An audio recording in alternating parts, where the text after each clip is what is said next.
Okay, mga idol, kamusta po kayo? Ito, pauwi na po ako. Kakatapos ko lang po sa aking trabaho. Yan ang aking trabaho rito sa bansa ng Japan.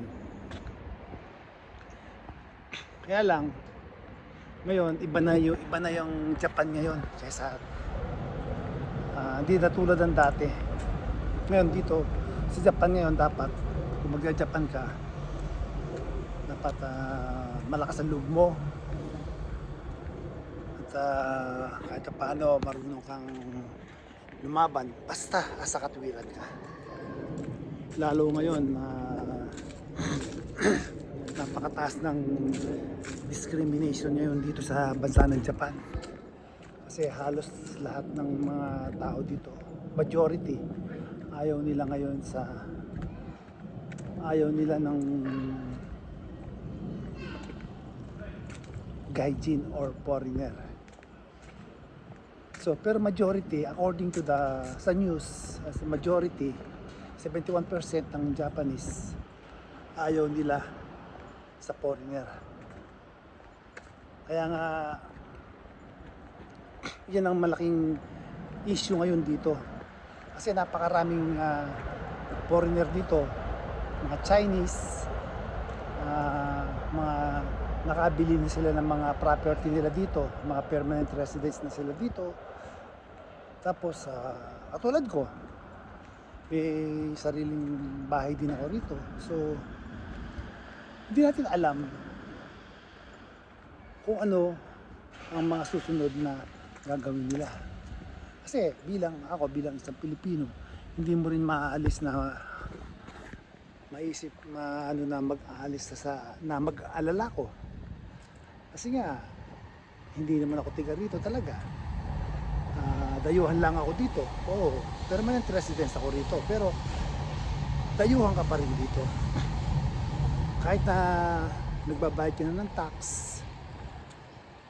may legal status ka. Kaya lang, sa ngayon, damay-damay na rin eh. Foreigner ka. So, alam nilang foreigner ka, nagkakaroon na ng discrimination. So, sa pagkakataong ito, sa mga ganitong pagkakataon, kailangan matibay ka, matatag ka, at huwag kang susuko sa hamon ng buhay. Kaya lang, siyempre, hindi mo talaga maaalis na mag-alala. Kasi nga, dayuhan ka rito, hindi ba? Andyan yung minsan wala ka namang nasa train ka lang, bubungguin ka. So para bang hindi ka makapalag. Pero pag sobra na, dapat ka lang pumalag. Una, legal status ka. Ibabayad ka naman ng tax. Ibabayad ka ng pamasahe. Di ba? Kaya lang talaga ang ibang mga Japanese, hindi mo maaalis na i-discriminate ka. Kasi nga, lalo nga, alam nilang gaijin ka or foreigner ka. Hindi, example na lang, sa tren. Di ba?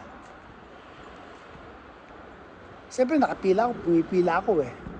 Pumipila ako para makaupo ako. Ngayon, siyempre, pagdating din sa tren, makikipag-unahan ka, unang-una. Kung may bakante, talaga, makikipag-unahan ako, noon, nagbabayad ako pamasahe. Pare-pares lang kami nagbabayad. Di ba? Tsaka, una ako sa pila. Yung iba, nagkagalit. Para bang gusto nilang palabasin na wala kang karapatan. Which is mali. May karapatan ka. Dalawa na nagbabayad ka ng pamasahe. Oo. Anong ganun? Ngayon, kung matanda, kailangan mag-giveaway ka talaga. Respeto sa matatanda. Kaya lang ang iba talaga, Lalo na karamihan ng may edad na rito, yung mga senior na rito, talagang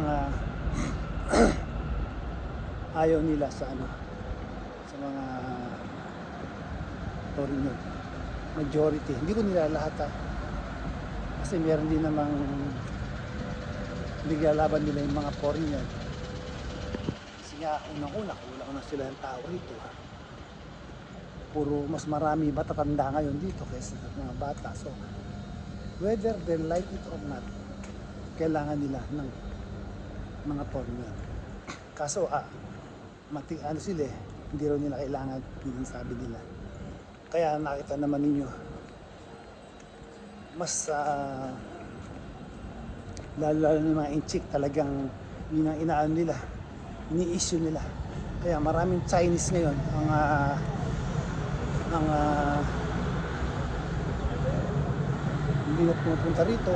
Tapos yung mga nabalita, yung mga flight from China, kansilado lahat. Tapos yung mga turista, wala na talagang o paano, andito na po ako sa station kasi alam naman nila dito sa bansa ng Japan, ayaw nila ng maingay, mahirap na.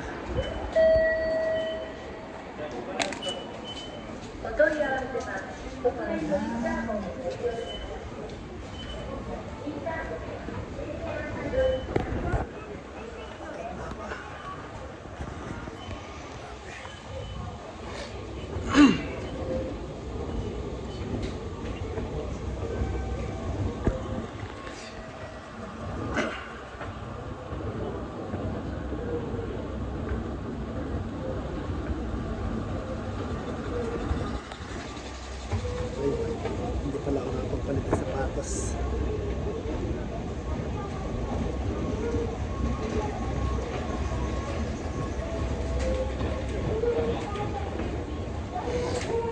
Salamat po sa inyo. Hindi po ako sa station.